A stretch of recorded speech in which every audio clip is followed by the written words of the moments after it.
Comecei aqui. Qual que vai ser? Ah, caralho. Vai, claro que vai rolar.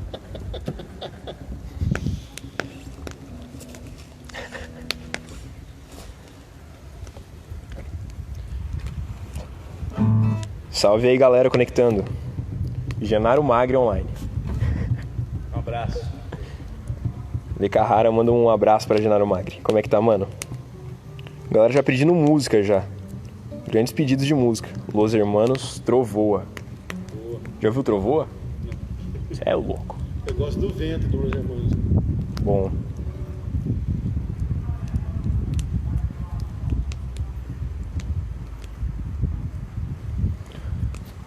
Ó, aqui já temos 30 pessoas conectadas e galera chegando agora.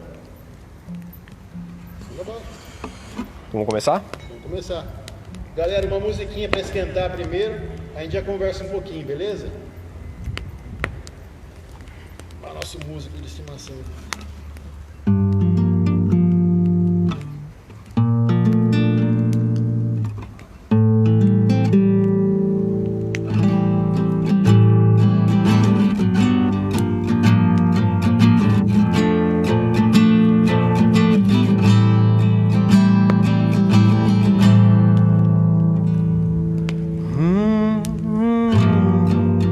Tão acostumado a sempre ter razão.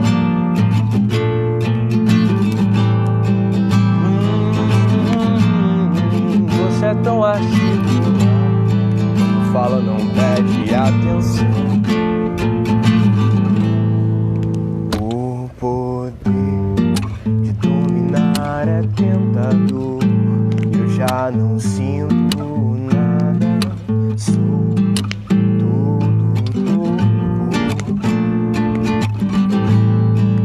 é tão certo quanto o calor do fogo. É tão certo quanto o calor do fogo. Já não tenho escolha, participo do seu jogo, eu participo. Não consigo dizer se é bom ou mal, assim como o ar me parece vital. Onde quer que eu vá, o que quer que eu faça, sem você não tem graça.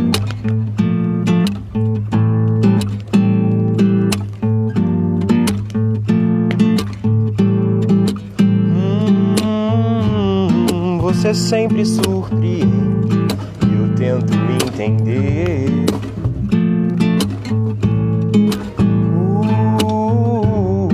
Você nunca se arrepende, você gosta e sente até prazer.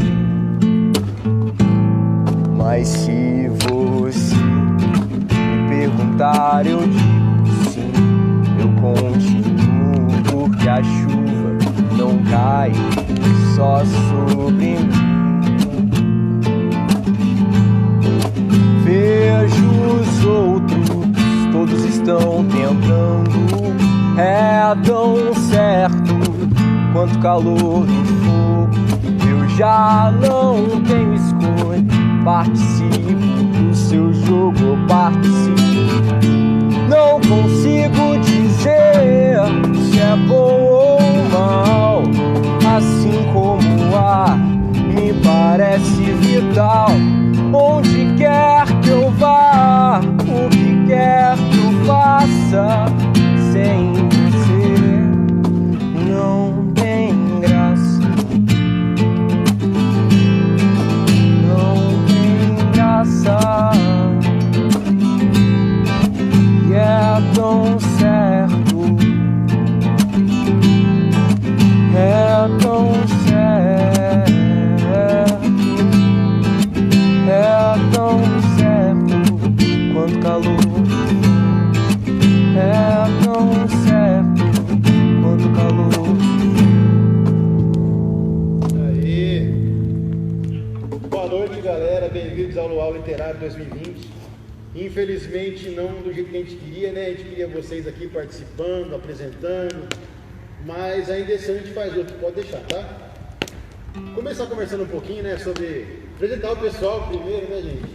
Vamos ver, sei lá, quem está assistindo aí, tomara que tem bastante gente. Professor Lei Carrara, professor de História, Filosofia, Sociologia.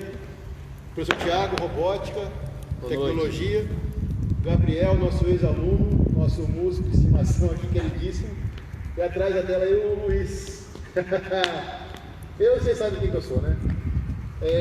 Contar um pouquinho da historinha do LOL para vocês, a gente começar a conversar um pouquinho aqui. Que ano que foi, Gabriel? Você lembra exatamente o ano? Foi 2016. 2016. Eu tive a ideia de fazer um sarau literário. Só que assim, como eu gosto muito de mato, né? Um dos meus hobbies é acampar. Eu queria que tivesse uma fogueira presente. Então, em vez do sarau, eu optei pelo luau. Aí o primeiro, digamos assim, foi um desastre. Eu convidei apenas o segundo e terceiro colegial. Na época o Gabriel estava no primeiro. Eu comentei com ele se amarrou na ideia, veio de penetra. E aí no ano seguinte, ele que me deu a força, ele que fica me pilhando, me dando ideia, meu parceiraço. E muito por causa dele também que esse negócio foi para frente. E agora virou uma tradição do nosso colégio aqui, graças a Deus. E se Deus quiser, esse ano a gente vai fazer um com todo mundo aí, com 100 pessoas de novo, que nem foi o último. O tema escolhido hoje foi o século XVIII. A gente vai falar sobre um pouquinho sobre o iluminismo, na parte histórica e filosófica, e pegar um gancho na literatura também, no arcadismo, o chamado neoclassicismo. Então a gente vai trocar um pouquinho de ideia, nada muito programado, a gente vai ser bem um bate-papo mesmo, bem livre, um negócio um pouco mais didático do que os outros luaus, mas vocês vão gostar, vai ser bem bacana. O que a gente começa falando, né? Os antecedentes, Vamos trocar uma ideia. O antigo regime? Beleza, vamos lá. Bom, gente, para a gente entender um pouquinho mais os aspectos filosóficos e políticos que vão, ser ali oriundos do iluminismo, que é uma corrente literária que é uma corrente filosófica e intelectual, na verdade, um movimento intelectual tão fecundo na história, a gente tem que entender de onde que esses caras estão falando, né? Então, a gente volta ali para aquele contexto do antigo regime, francês especialmente, né? A gente sabe que a França era onde a gente tinha ali o regime absolutismo nas suas maiores marcas, né? Principalmente na figura, por exemplo, do rei Luís XIV, do século XVII, que vocês já devem ter ouvido falar, o rei Sol e tudo mais. E o iluminismo ele vai se consolidar ali. É interessante até falar um lance que muitas vezes a gente passa despercebido.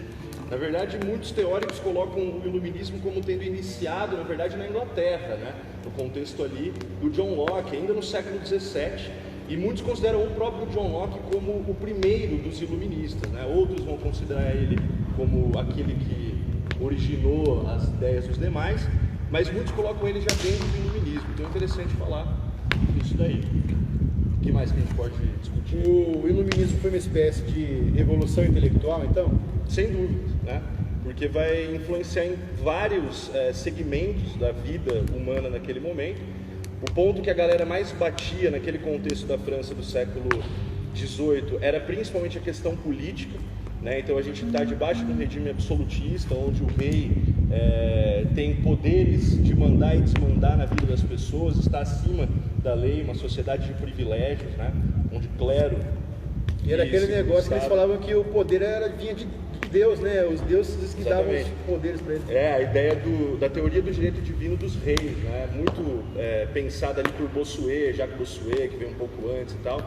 E os caras que vão ali defender, né, esse aspecto do absolutismo, tendo em vista, inclusive, a política segundo as Sagradas Escrituras, né? Que é até o nome da obra do Bossuet, que vai falar disso, que o poder do cara ali, ele vem de Deus, né? Então o próprio Deus escolheu aquela figura para ser o seu representante na Terra, e aí você vai questionar Deus, aí fica meio difícil, né? É complicado, né? Fica bem complicado. Né? Na verdade era uma grande artimanha para manipular o povo, né? O pessoal era muito astuto nessa parte. Não, eu ia puxar exatamente esse ponto.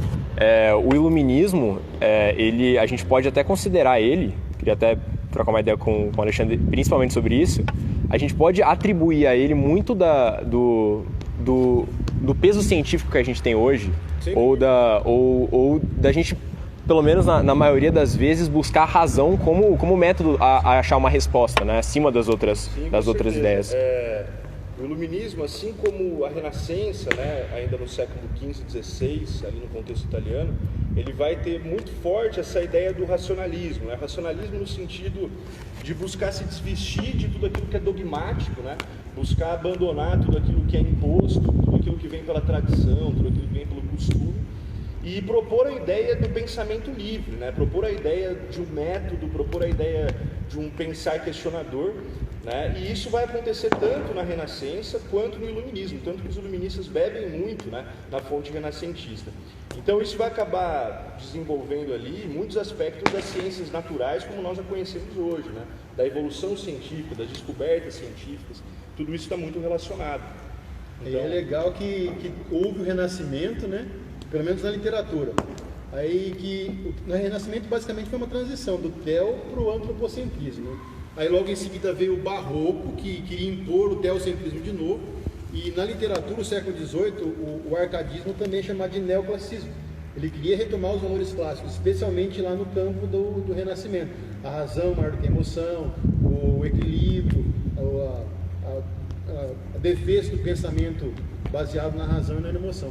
Total. Muito louco isso, né? Muito louco. Eu queria até fazer uma pergunta para vocês em relação a isso. Eu estava vendo esses dias uma conversa, um debate de opiniões, principalmente o Karnal era a base ali, e ele disse algo que eu achei bem interessante, né? Estavam perguntando para que eles tentassem imaginar um mundo pós o momento que a gente está passando hoje, né? E da mesma maneira que depois da Revolução Francesa, quem não teve o pescoço cortado encheu o pescoço com todas as roupas que tinha no guarda-roupa o mais colorido possível, e isso deu a origem à moda extravagante que a gente conhece na França. A ideia dele é que pós esse momento que a gente está passando, onde a gente está cada vez mais isolado, tendo o mínimo de contato com o ser humano, quando a gente passe por isso, a ideia é que a gente exagere nesse contato, por essa falta. E entrando no arcadismo, a gente tem todo esse ambiente bucólico, toda essa ideia de isolamento, de buscar o refúgio no campo, e essas ideias, e isso já era algo presente na nossa sociedade, principalmente quem vive em grandes centros urbanos, buscar esse refúgio. Vocês acreditam que pós esse momento, pandemia, a gente vai retomar essa visão? Você acha que é interessante tentar enxergar esses fundamentos do arcadismo, até com essa ideia da gente se refugiar no campo? Basicamente, pode ser que esteja passando por um novo renascimento, né? A gente tem que se reinventar, rever nossos valores, nossos conceitos, e depois disso, talvez seja tudo diferente. É meio complicado pensar nisso, né? É um negócio tão lógico, né? A gente quer que acabe para voltar ao normal, mas o que é o normal? Total. Será que vai ser a mesma coisa ou será que vai ser um outro normal? É que nem eu falo pra molecada quando tá fazendo redação, né? O desfecho. É a hora que o texto volta para uma normalidade, mas não necessariamente uma normalidade igual da introdução. Então pode ser que um normal nosso seja diferente, totalmente diferente. Sensacional. Quer falar, Thiago? Não, deixa o texto. Vamos cantar tua música então? Porque pode falar. Não? A música. O que vocês querem tocar? Vamos fazer um som? Bora. Qual será? Vocês que mandam. Ó, tem o Imete, João e Maria, Passagem Pra Lá, Sutilmente. Acho que é do Engenheiro de Chefe Final, né? Pode ser. O que você acha da gente fazer aquela que a gente estava aquecendo aqui? Vamos? O que vocês acham?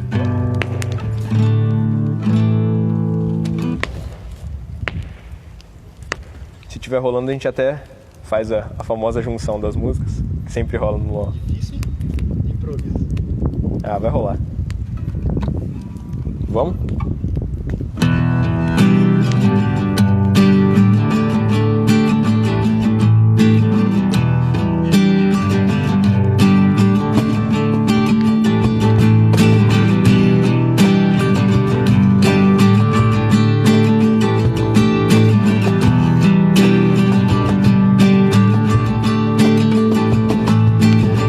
I walk a lonely road, the only one that I heard tell me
just maybe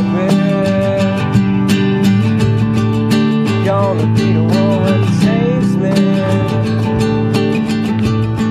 And after all, you're my wonderwall.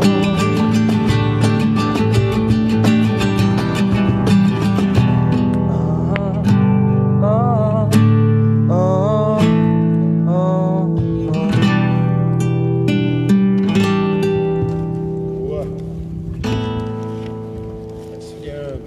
Muitos recados aí, Luiz? Não? Eita! O que mais que a gente pode conversar, gente? Vou falar um pouquinho da literatura, então. Nessa época do século XVIII, a gente tem o neoclassicismo, como eu já falei, né? O arcadismo. E a principal tendência aí, a principal ideia filosófica é a valorização da vida no campo, né? O bucolismo. Tanto é que arcadismo vem de Arcádia, e Arcádia é a cidade grega em que habitava Pan, que é o deus dos bosques, né, na mitologia grega. Então essa tendência do pessoal fugir para o meio do mato, para se isolar daquela efervescência que tinha nas urbes, influenciou bastante a literatura. Inclusive as temáticas árcades também, que são muito legais. O Fugere Urbem, que traduz todo esse contexto, o Carpe Diem, o Tempus Fugit. Vocês querem conversar um pouquinho sobre isso? Ou quer pular para a história? Interessante falar que nessa pegada do Fugere Urbem, né, que vai ser um dos princípios árcades, né, a gente está então no contexto da Europa do século XVIII, onde vão estar os primeiros poetas, né, dessa tendência. E a Europa do século XVIII está vivendo a primeira revolução industrial, né, ali no seu final do século XVIII, a partir de 1760, com a Inglaterra. Então a gente vai ter um inchaço urbano antes nunca visto, né? Claro que as cidades já existiam, mas a gente vai ter uma nova leitura de cidade, uma cidade industrial. Manchester, por exemplo, no espaço de 10 anos ali, ela quadruplicou de habitantes. A galera do campo estava fugindo para a cidade. Exatamente.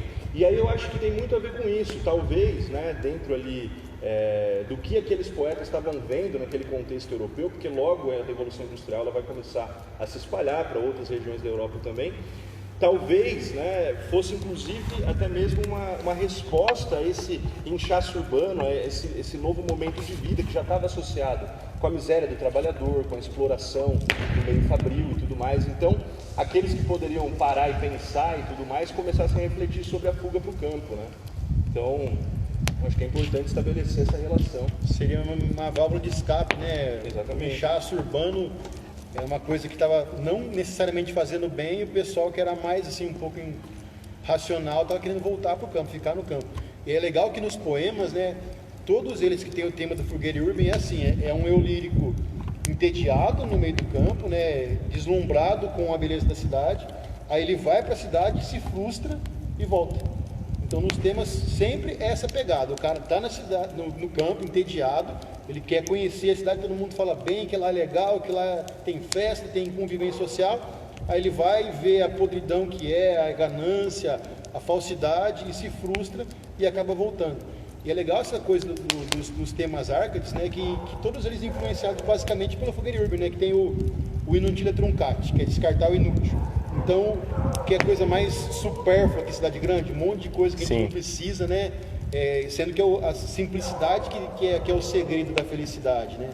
O próprio Carpe Diem, né? Aproveitar o dia, aproveitar o momento, independente de onde você está, o que você está fazendo, é um negócio um tanto quanto subjetivo até o Carpe Diem, né? Não é só aproveitar, viver a vida doidado. Se fosse assim, na cidade faria sentido, né? Mas aproveitar, eu vejo como tirar proveito, né? O cara fazer os seus dias valerem a pena. No contexto Arcade, era mais compensador, era mais forte isso no campo do que na cidade. Perdão. Não, eu ia falar que isso me lembra muito um filme, um dos meus filmes preferidos, que é Na Natureza Selvagem, né? E aí a gente vê uma pessoa muito próxima da realidade padrão, um jovem muito próximo da realidade padrão, onde ele está numa grande faculdade nos Estados Unidos, tem toda uma carreira pela frente, e ele decide por si só buscar a felicidade, em busca da felicidade, no encontro com a natureza. E isso tem um puta piso filosófico, né? Até que a gente pega a natureza, ela é ser humano, a natureza não é ser humano, o contato com a natureza vem sendo cada vez mais esquecido, ou o ser humano ele nunca vai conseguir se esquecer da natureza por ser parte dela? E tem até uma frase do filme que eu queria até saber qual que é a visão de vocês sobre essa relação natureza-homem, que ele diz: não amo menos o homem, mas amo mais a natureza. Qual que é a visão de vocês sobre essa relação natureza e homem? Principalmente o Tavinho, que é um cara que acampa e tem esse hábito de acampar há anos com o mesmo grupo de amigos, e um dia, quando ele estava me contando qual que era o sentimento principal dele, desse acampamento, desse ritual que ele tem há anos, ele diz que é como se fosse um religare, né? É tipo um reconectar consigo mesmo, sim, um renovar, um recarregar. Então, tipo, qual que é a tua visão entre natureza e homem e a visão de vocês aí, consequentemente?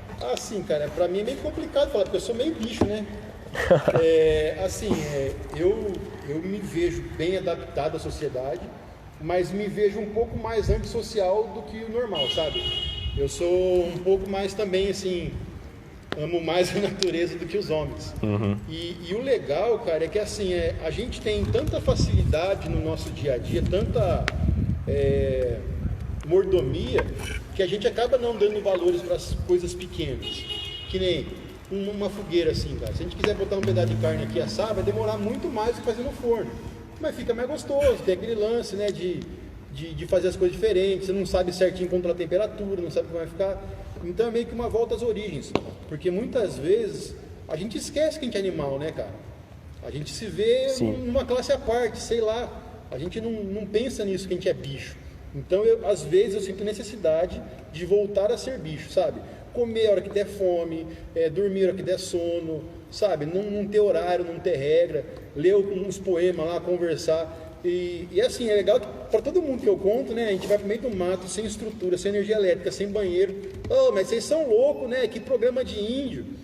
E vocês não sabem como é bom, cara. Você sabe, não ter preocupação nenhuma, desligar, que a gente é refém da rotina, infelizmente. A gente precisa trabalhar, por mais que a gente goste do que a gente faça, a gente tem que trabalhar, não é uma coisa 100% espontânea. Isso tem gancho também com o iluminismo, né? Que é a valorização da liberdade, né? Com certeza. Eu estava pensando aqui, quando vocês estavam falando, cara, eu peguei dois ganchos, um com a filosofia antiga e depois com o iluminismo. Na filosofia antiga, no período do helenismo, né, que é o período ali de declínio da antiguidade grega e tudo mais, a gente vai ter o Diógenes, né, que era um filósofo que a galera costuma dizer nas lendas, né, que ele morava num barril, daí que ele vivia com os cachorros, que ele vivia com os cães, que ele partilhava com os cães, porque a grande base da filosofia dele era a seguinte: a vida social, como a gente construiu, né, então as relações que a gente estabelece, essa vida comercial, ele está falando do contexto grego, né? Essa vida comercial, essa vida da polis, essa vida política, tudo isso é muito artificial. Então a gente precisa retornar para onde o ser humano está no seu local. E para ele a vida humana é essa, é a vida animal. É claro, muitos vão questionar essa leitura, né, e tudo mais, vão considerar anti-intelectualismo, antirracional e tudo mais. Mas aí a gente chega no iluminismo, um salto gigantesco no século XVIII, e a gente tem outra relação, que é a relação do indivíduo desenvolvendo as suas habilidades intelectuais, do indivíduo racional, do indivíduo sendo guiado pela razão, e a ideia de que esse indivíduo então tem poder sobre a natureza. Isso é muito forte no iluminismo, né? E num primeiro momento não é um poder destrutivo, vamos né, quebrar com tudo aqui e tal. Não era essa a ideia dos iluministas num primeiro momento. Mas no progresso dessa razão iluminista, no novo iluminismo, né, que a gente vê e tudo mais, no resultado, o que a gente viu foi isso, né? Novas formas de dominação do homem sobre a natureza. E aí fica essa reflexão: será que pós a pandemia a gente não regressa para um estado de maior valorização, né? Tem umas teorias da conspiração dizendo, né, que isso é tipo um alerta da natureza para mostrar quem que manda, né? Ou o pessoal mais religioso, que Deus está mostrando pra gente o que realmente importa. Tem tudo isso que tem a ver com o iluminismo. A real é que a tecnologia nada mais é do que várias e várias formas a gente tentando manipular a natureza, né? Sim. Tentando burlar. Quando a gente, por exemplo, a gente se depara com a energia elétrica, Cara, foi quando o homem conseguiu hackear o dia e a noite, saca? Sim. Antes disso, a gente a gente não escolhia quando era dia e quando era noite. A gente dormia a hora que acabava a luz e a gente acordava quando voltava a luz. Sim. Com a criação da eletricidade, a gente conseguiu hackear essa parte da natureza. E não só isso, a gente vê isso refletindo em vários pontos.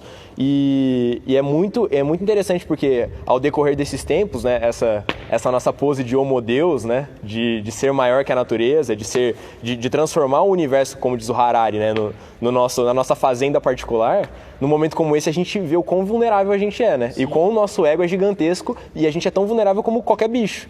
E aí eu acho que essa lembrança é importante. É mais vulnerável, né? Porque a gente está despreparado no campo físico e instintivo para tudo isso. Total. Os bichos não. E é interessante que eu vejo bastante gente, eu não aguento mais ficar em casa. Meu, você imagina se acontece isso no século XVIII, não tem uma televisão, não tem uma internet, o pessoal conversar. Imagina o tédio que não era nessa época. Imagina as conversas dessa época. Eu fico pensando nisso às vezes, cara, que nem a gente está aqui. Os caras iam conversar sobre as estrelas, cara. Não tinha estudo, não tinha tecnologia.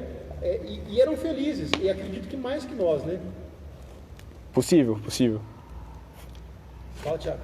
Eu achei interessante que você falou assim, né, que a gente se adapta e os animais não estão preparados. Eu já penso ao contrário. Eu já penso que a gente tem uma dificuldade maior de se adaptar, principalmente nessa quarentena que a gente está passando, né? Pessoas estão se frustrando, como você falou, está sendo difícil. Agora, sim, partindo para a parte da natureza, que é uma coisa mais ampla, mais aberta, os animais eles têm mais dificuldade. Então, assim, a gente pensa que nós estamos acima de tudo, mas na verdade, se a gente for comparar mesmo, a gente está lá embaixo, sabe? A gente a gente não consegue explorar nada. Por causa desse domínio da tecnologia, esse domínio da natureza que o Gabriel falou, a gente deixou de ter habilidades naturais. Sim, a gente exatamente. não consegue mais subir numa árvore, a gente não tem mais a força que tinham nossos ancestrais. Então, se for comparar no mano a mano, a gente é bem inferior aos animais. Não, com certeza. Só no campo racional, né? Mas o resto, fisicamente falando, a gente está bem abaixo. Sim. Completamente. Acho muito foda isso. E acho que a gente pode até puxar no assunto do homem-bicho, né? Do homem... É importante, eu acho que esse momento, eu realmente não acredito que seja um chamado da natureza, isso que a gente está vivendo, eu não acredito que seja uma resposta à nossa vida, mas eu acredito que aconteceu e que a gente pode tirar lições sobre isso. E aí isso cabe a nós, né? E essas lições que a gente pode tirar, uma delas é pensar sobre o quão parte da natureza a gente é, a ponto de saber que a gente é vulnerável, cara, que a gente pode morrer amanhã e que tudo isso que a gente fez até agora vai passar, como qualquer outra... Como eu tava conversando com um amigo esses dias, mandando um áudio pra ele, e ele tava falando que ele tava lendo muito sobre a morte ultimamente e tava fazendo muito bem pra ele, porque era uma grande angústia da vida dele, e a partir do momento que ele enfrentou esse medo, essa angústia dele, ele tava mais apto. E eu tava falando isso caminhando num lugar parecido com esse, eu falei, cara, já pra pensar que nesse momento que eu tô te mandando esse áudio, eu posso ter pisado numa formiga e acabou a existência dela? E a gente acha que a gente é muito diferente da formiga. Mas não é, saca? Pode acontecer algo maior como esse vírus, algo que a gente não tá vendo e a gente pode ser o próximo.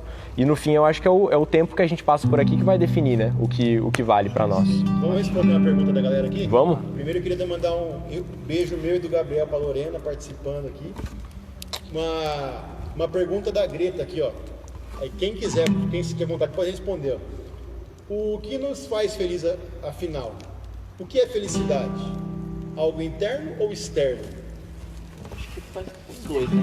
Acho que precisa ir dos dois, porque primeiramente interno, porque você precisa estar bem com você. Muitas vezes a gente se frustra, vai fazer alguma coisa achando que aquilo que a gente vai fazer vai nos trazer felicidade, mas muitas vezes, por exemplo, eu vou numa festa e eu acho que aquela festa vai me fazer bem. E talvez não. Ou até mesmo uma felicidade ali 10, 15 minutos, daqui a pouco eu volto a me frustrar. Então assim, primeiro eu acho que a felicidade você precisa se achar, se gostar, sabe, se valorizar, para depois ir para o externo. Aí você atrair coisas para você que te façam bem, né? Até pegando o engajamento dele aí. O que a gente está preparando, né? A gente está semeando o que para a geração futura? Eu acho que até mesmo essa quarentena vem nos trazer isso. O ponto que a gente é meio que... Egoísta, né? Uma geração muito egoísta, a gente só né? pensa na gente, a gente não pensa no próximo. E hoje a gente está dependendo muito do outro, da ajuda do outro. Então eu acho que é isso. Primeiro a gente se achar internamente, a felicidade dentro de nós, para depois a gente procurar a felicidade externa. E sempre tentando um ajudar o outro, sempre um colo amigo. Aí, o equilíbrio, né? É Sim. um dos princípios do arcadismo também, o equilíbrio. Pegando o gancho do Thiago, essa pergunta, o que é a felicidade, onde está a felicidade, é a pergunta de $1 milhão. Né, cara? Total. Porque é uma coisa que tem sido debatida há séculos, há milênios, né? E não se chega a uma conclusão. Os estoicos, eu gosto muito da definição dos estoicos. A felicidade para os estoicos é você entender aquilo que está a seu alcance, entender aquilo que não está no seu alcance e não se abalar por aquilo que não está no seu alcance acontecer. Então, por exemplo, no caso de uma pandemia como essa, é algo que foge do nosso controle. Sim. É algo que ninguém quis, é algo que ninguém planejou, e é algo que a gente não pode fazer absolutamente nada. A gente está patinando e tentando descobrir as melhores formas de lidar com isso. E na filosofia estoica, né, principalmente ali se a galera quiser correr atrás de um Epicteto, né, fica a dica de leitura, ele falava exatamente isso, né? O que não está no nosso alcance a gente tem que ser resignado, né, no sentido de, enfim, aceitar. Porque é animal isso, né? Então a felicidade está dentro disso. O que está fora da nossa zona de controle, não adianta a gente perder tempo, né? Porque não faz sentido nem pensar sobre isso, as coisas acontecem. E isso é um ponto também, né? Eu não sei o que vocês pensam sobre isso, mas a gente também, por esse estigma de homo deus e controlador das coisas, a grande maioria das coisas está fora da nossa zona de controle, saca? A grande maioria das coisas. Acaba ficando uma pequena parcela de coisas que a gente controla, de decisões que a gente toma, influenciando a nossa vida, e eu acho isso positivo, porque imagina se tivesse milhares de coisas dentro do nosso controle, o trabalho que seria viver, saca? Como tem um pouquinho de coisa só que tá dentro da nossa zona de controle, então acho que dá pra focar nisso. Eu gosto muito dos estoicos, cara, eu acho sensacional essa visão. E a pergunta da Lorena aqui? Cadê?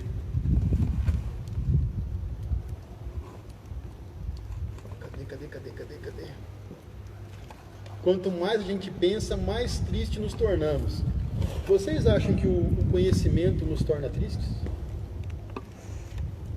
É uma maldição ou é uma dádiva? Eu acho que o conhecimento ele liberta, mas antes de libertar ele tortura. Nessa ordem. Eu acho que o conhecimento, a dor é a casca do conhecimento se quebrando, saca? Então ele vai te torturar muito, vai doer, porque vai te obrigar a olhar para onde você nunca olhou, a pensar no que você nunca pensou. E isso dói, muitas vezes, te força a quebrar algumas crenças que estão dentro de você, ou construir novas crenças, seja lá qual for o caminho. Só que esse processo de mudança é doloroso, mas eu acho que é muito covarde deixar de pensar pela dor que é, em um primeiro âmbito, esse contato, mas depois eu vejo que compensa. Essa é a minha visão. Eu acredito que, fazendo uma ligação com o que o Gabriel falou aqui, a galera da escola de Frankfurt, né, os pensadores ali, os frankfurtianos do século XX e tal, filósofos alemães, eles falavam muito sobre isso, né? Eles falam que a razão, que o esclarecimento é totalitário, né? Que o esclarecimento nos aprisionou, que o conhecimento, que o nosso progresso nos tornou escravos, né, da barbárie, nos tornou escravos do totalitarismo que estava ascendendo na Alemanha naquele contexto. Então existe sim esses dois lados do conhecimento, porque o conhecimento ele depende do próprio homem, né? Total. Então existe sim determinados movimentos que levam a partir do uso da razão, a partir da racionalidade, que levam a novas formas de dominação e imposição. Estou citando os frankfurtianos porque, inclusive, eles contrapõem a visão iluminista. Porque para os iluministas o conhecimento é progresso. O futuro é otimista, o futuro é libertador, emancipa a humanidade. Tem até o lema lá, né? Liberdade, igualdade e fraternidade. Então eles vislumbravam isso, né? O futuro para esses caras é a emancipação do homem. Só que daí isso está no século XVIII. Chega no século XX, nazifascismo ascendendo na Alemanha e na Itália, na Europa como um todo. Primeira Guerra Mundial que acabou de acabar, Segunda Guerra que está também iniciando, e aí os frankfurtianos falam, mas peraí, que conhecimento é esse?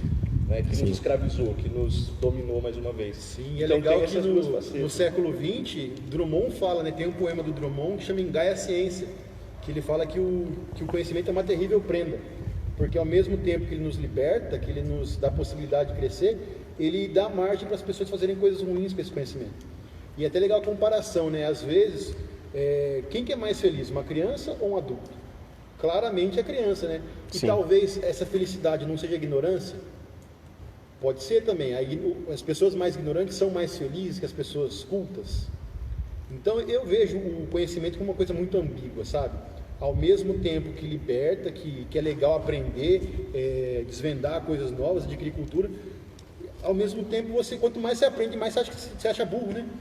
mais você acha que, nossa, tanta coisa para aprender ainda, será que eu vou saber isso um dia? É muito, muito dúbio, né? Muito ao mesmo Eu aprendi tudo, na verdade. Ao mesmo tempo que eu acho que existe um paradoxo do conhecimento, porque principalmente a gente que está aqui conversando, tendo essa oportunidade de trocar ideia, que já é uma oportunidade muito privilegiada da gente estar junto conversando e trocando experiências e ideias. Eu vejo que a gente ao mesmo tempo pode falar, a gente pode até chegar a uma conclusão se for o caso, realmente o conhecimento, a ignorância mais de certa forma, né? Porque quando você lê um livro você quer ler outro. Porque quando você assiste um bom filme, você quer ver outro. E assim você vai escalando dentro disso e talvez realmente machuque, realmente seja uma dor, mas eu vejo que é quase impossível você tomar uma decisão com consciência e beleza. Então, a partir de agora, eu não vou mais obter conhecimento, né? Principalmente porque eu vejo que a mente humana, depois que ela se abre para uma nova ideia, ela não retorna mais ao tamanho original, né? Não tem como eu desver algo, não tem como eu chegar e falar, não quero mais isso pra mim. É muito difícil isso, então eu vejo que a gente pode até concluir isso, mas no fim é uma dor que a gente vai ter que aprender a conviver. É uma boa definição, uma dor com a qual temos que aprender a lidar. Sim. Interessante.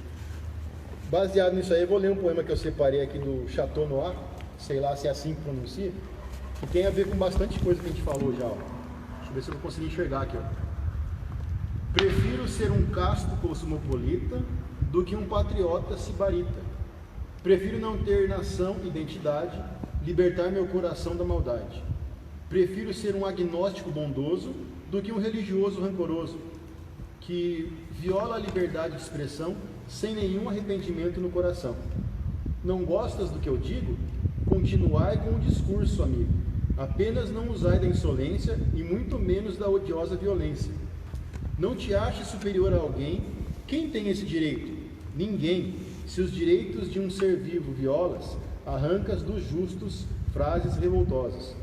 Para todos a desejada liberdade, assim como a igualdade e a fraternidade, acabando com a maldade e hipocrisia, automaticamente nascerá a tão sonhada utopia.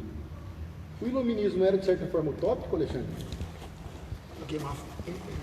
Se ele era utópico, acho que no começo sim, né? Tudo que se inicia é meio utópico, né? eu diria que na verdade não, que o iluminismo ele traz um realismo da possibilidade. Então aqueles caras, eles pensaram aquilo ali e eles entenderam o contexto que eles estavam vivendo e eles compreenderam que era possível mudar. Tanto que houve, de fato, várias revoluções inspiradas no iluminismo. A Revolução Francesa é a que a gente mais menciona, mas também a Revolução Americana. Temos ali o respaldo do iluminismo em todas as democracias liberais do mundo hoje, né? Em direitos humanos ali da ONU. Até a nossa Inconfidência Mineira aqui foi influenciada. Com certeza, sem dúvidas, né? Esses pensadores, essa galera aqui da burguesia mineira, da capitania de Minas Gerais, eles tiveram contato direto, né? Com as ideias iluministas, muitos deles ali abonados, conseguiam ir para a Europa estudar sobre os temas. A maioria deles era de elite, era um movimento de elite. Sim, né? com certeza. Sim. Então, eu diria que ele possui, ele traz ali um realismo político no sentido da possibilidade da mudança. Mas, de fato, agora, atingir tudo aquilo que aqueles filósofos falaram, acabou se tornando uma utopia para nós até hoje, né? Então, assim, uma resposta meio dúbia ali. Vamos mais uma música? Vamos. Eu tenho uma pergunta para vocês antes, que me veio aqui agora. Meu pai e minha mãe são professores e aqui eu tô tendo a oportunidade de estar só entre professores. E eu tenho uma pergunta. Em relação ao iluminismo, o conhecimento, em toda a história, eu percebo, pelo menos, eu acredito que o Lê pode me confirmar muito mais, ele sempre teve muito elitizado, né? Em relação ao conhecimento... em geral, ele sempre foi algo elitizado, como exemplo o iluminismo, igual acabou de ser dito.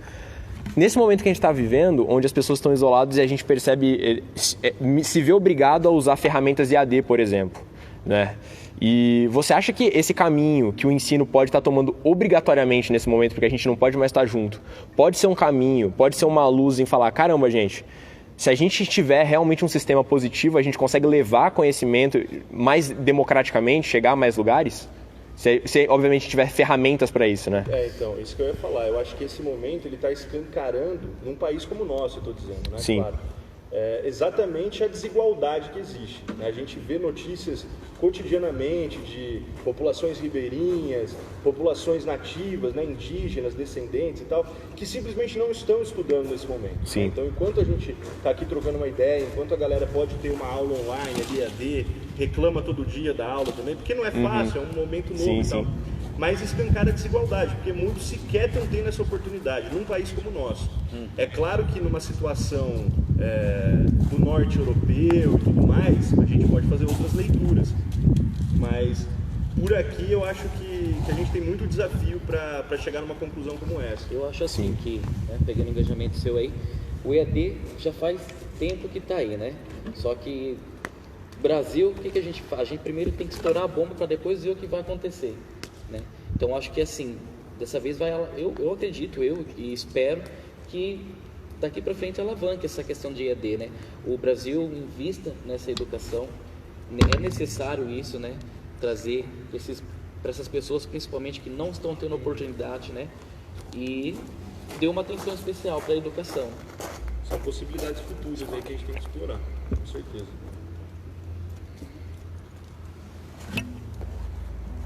Além de tudo isso aí que vocês falaram, gente, eu penso que esse negócio do EAD depende muito do objeto em questão, né? Depende muito do aluno. E além de tudo isso, até que ponto o aluno está preparado para caminhar com as suas próprias pernas? Então, isso é interessante, Tavinho, porque a gente que fez licenciatura e tal, a gente leu muitos textos da pedagogia, né? Piaget, Exato. Que falam e que vociferam exatamente sobre a ideia da autonomia do aluno, que eu considero também algo fundamental, né? A autonomia do estudante e tudo mais. Só que num momento como esse, a gente começa a ficar numa situação que a gente vê até onde as coisas são aplicáveis, até onde Exatamente. não. Né? Então a gente tem que repensar sim o papel da educação, porque a nossa educação de hoje é um modelo do século XIX, que a gente já sabe que já passou o prazo de validade. Né? Então a gente precisa pensar novas formas de educação, mas precisa também ser feito um esforço no sentido da identificação desse estudante com essa necessidade, entender o papel dele no processo também. Então é um trabalho ali de várias frentes, né, que tem que ser feito. E que não vai acontecer da noite pro dia. Não, né? Sim. Eu vou usar o Gabriel como exemplo, cara. O Gabriel é meu melhor aluno de literatura. Mas gramática, bicho, não gostava.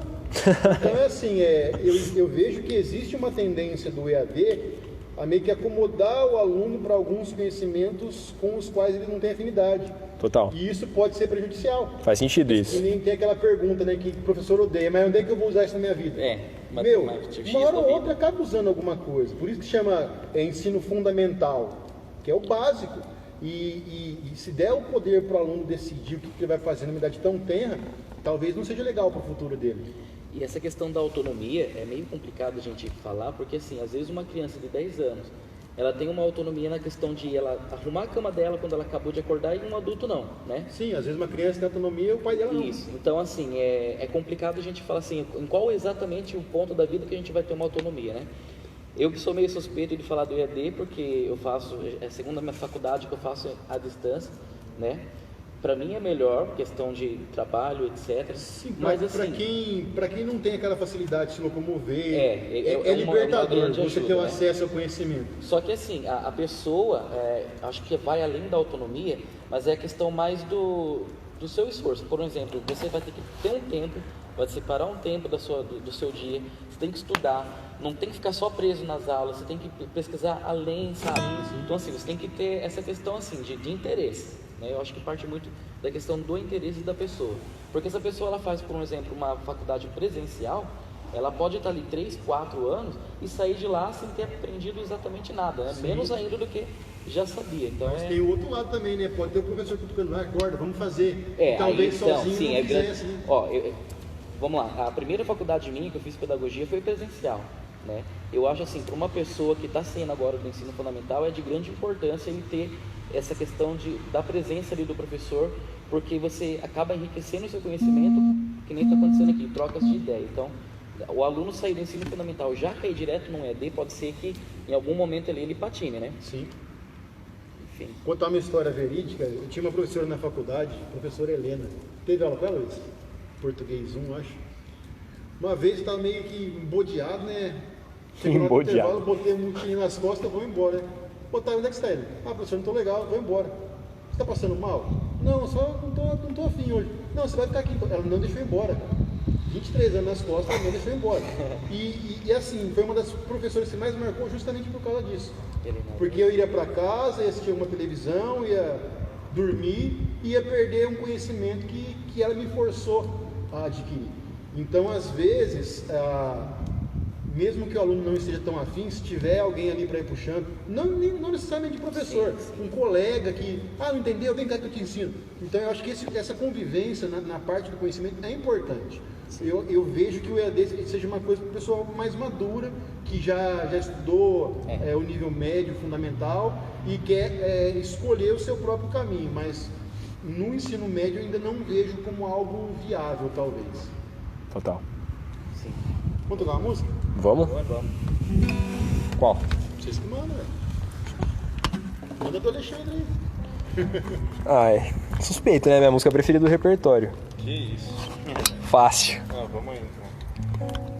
Vamos ver se eu lembro como que toca. Calma aí, deixa eu fazer um apêndice sobre a música. Essa é uma música que eu escutei a primeira vez com um grande amigo nosso, né, que é o Genário Magri. Que, aliás, é autor da música junto comigo. Sim, tá? os dois são autores dessa canção, que se chama Passagem Pra Lá. E eu lembro de quando a primeira vez que ele tocou, né, a gente tava junto, conversando, eu falei, velho, de quem que é essa música? Que eu quero adicionar agora, eu quero escutar, sabe? Aí ele falou, cara, é minha e de um amigo meu, né? E aí ele me contou, e aí eu conheci o Lê por histórias, né?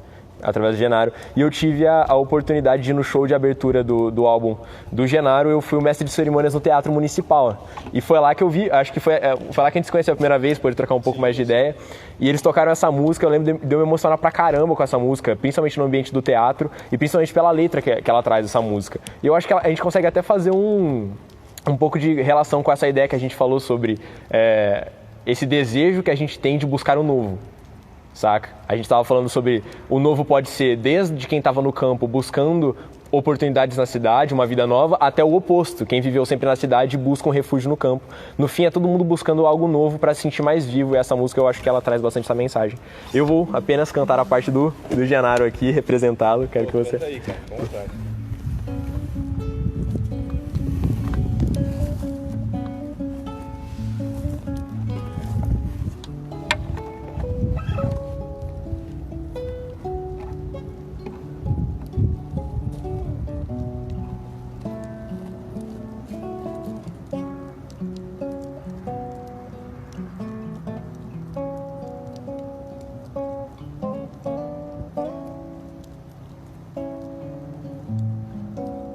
Eu prometi pra mim mesmo que eu não iria olhar pra trás, pra nunca mais dizer adeus.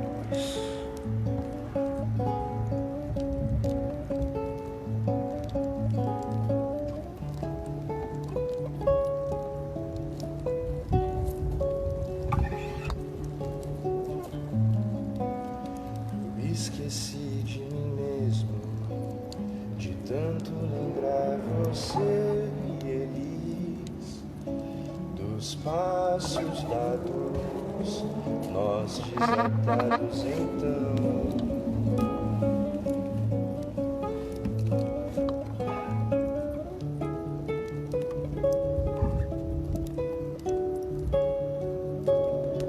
Hoje estrada só, mochila feita às pressas, caminho corre ao lado, ventura andanças dessas. Eu fui.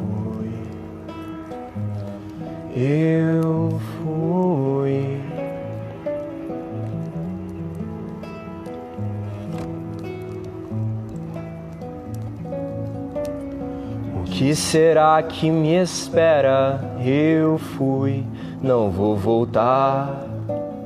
O nosso lugar preferido, estou do lado de lá. Eu fui.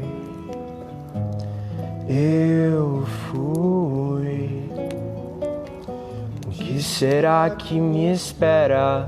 eu fui, não vou voltar. O nosso lugar preferido, estou do lado de lá. Eu fui,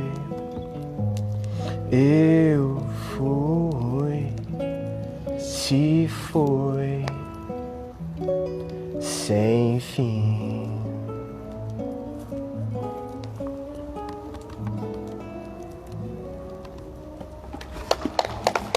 Linda mesmo, é muito poética pra mim, muito bom mesmo. O que falaremos agora?